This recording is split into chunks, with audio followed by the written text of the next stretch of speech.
Voy a presentarles ahora un esquema en el cual voy a involucrar a todos los conjuntos numéricos con los cuales habitualmente tenemos que trabajar.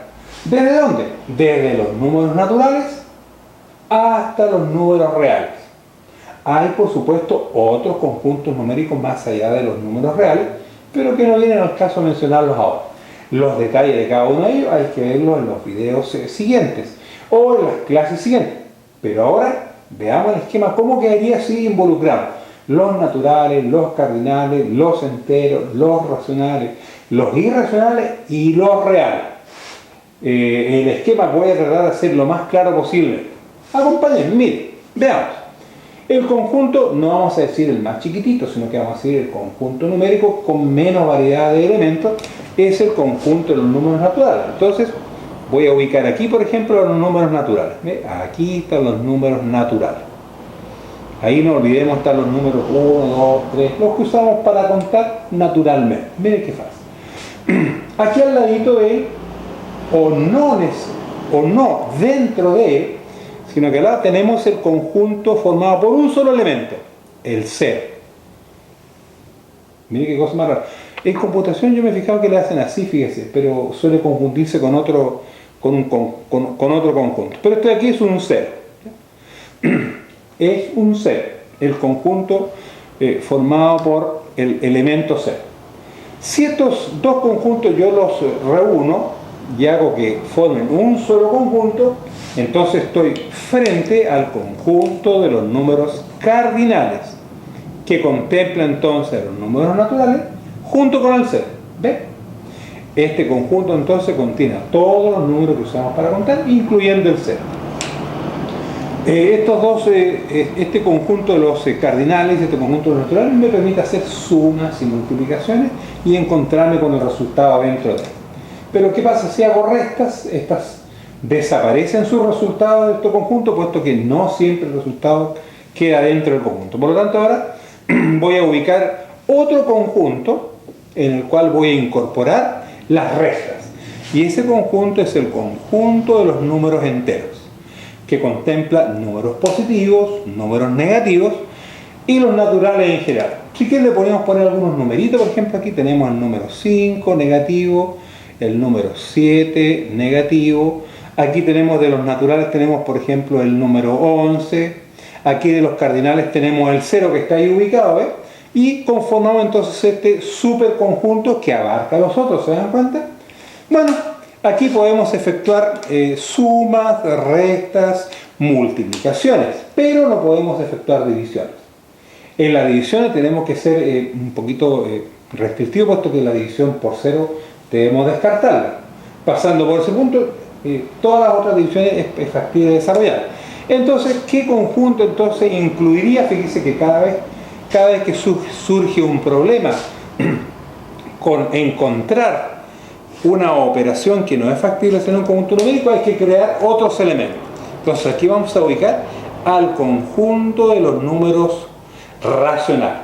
El conjunto de los números racionales contempla, por supuesto, a todos estos elementos, pero a otros más. Por ejemplo, las fracciones positivas, las fracciones negativas, los decimales finitos, los decimales infinitos periódicos, los decimales infinitos semiperiódicos, ¿se fijan? Y dentro de este tremendo conjunto aparecen toda esta variedad de elementos. ¿Quiere otro más? Los números mixtos, etcétera. Ahí está entonces el conjunto de los números racionales. Conjunto de los números racionales, de los números que son infinitos, de los decimales, que son infinitos de periodo cero, o periódicos o semiperiódicos.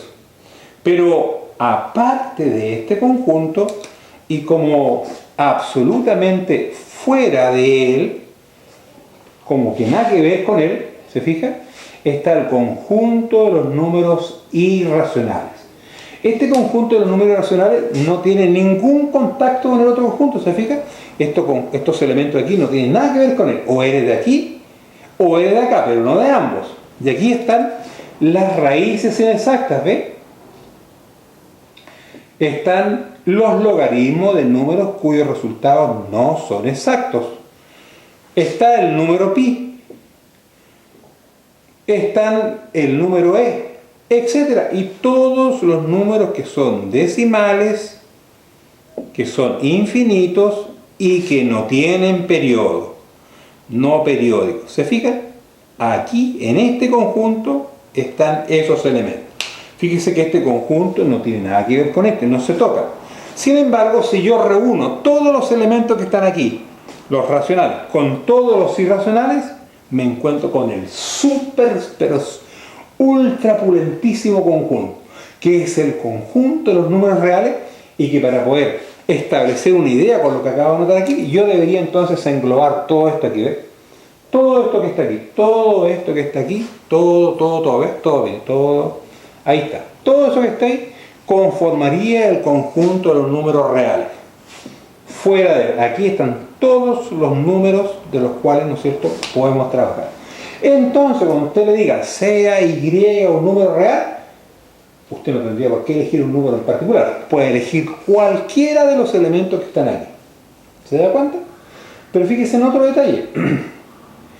¿Habrá otro conjunto numérico cuyos elementos no estén en los reales? Sí. ¿Es un conjunto con mayor variedad de elementos? Ajá. Ese conjunto se denomina, por ejemplo, el conjunto de los números imaginarios. Los imaginarios con los reales conforman el conjunto de los números complejos. Pero ¿será necesario que lo explique por si acaso? Yo creo que no, porque habitualmente con los elementos con los cuales trabajamos, simplemente señalamos de que no es posible trabajar con ese elemento porque no es un número real. Me parece que hasta aquí, para no complicarle más la vida. Ahí tenemos el esquema, ¿no es cierto?, con el cual usted puede ubicarse, ¿no es cierto?, para trabajar con los distintos conjuntos numéricos.